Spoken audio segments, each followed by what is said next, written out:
സെവിയ്ക്കെതിരായ അവസാന ലാലിഗ മത്സരത്തിൽ ജയത്തോടെ സാവി ഹെർണാണ്ടസ് ബാഴ്സയുടെ പടിയിറങ്ങി. നാടകീയമായിട്ടായിരുന്നു സാവിയുടെ മടക്കം. സീസണിൽ ടീമിന്റെ മോശം പ്രകടനത്തെ തുടർന്ന് സ്ഥാനമൊഴിയുകയാണെന്ന് സാവി ജനുവരിയിൽ തന്നെ പ്രഖ്യാപിച്ചിരുന്നു.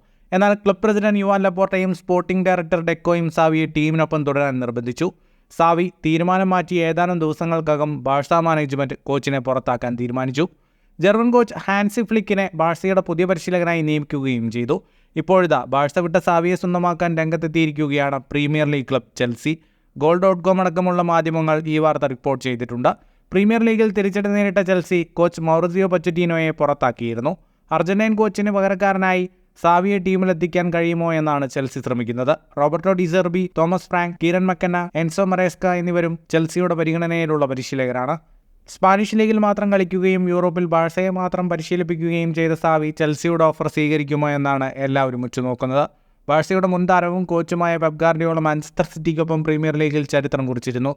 ഇതേ വഴിയിലൂടെ സാവി എത്തുമോ എന്നാണ് ഫുട്ബോൾ ലോകം ആകാംക്ഷയോട് ഉറ്റുനോക്കുന്നത്. ഫുട്ബോൾ ലോകത്തെ കൂടുതൽ വാർത്തകൾക്കും വിശേഷങ്ങൾക്കുമായി സ്പോർട്സ് കഫേ ഇപ്പോൾ തന്നെ സബ്സ്ക്രൈബ് ചെയ്യുക.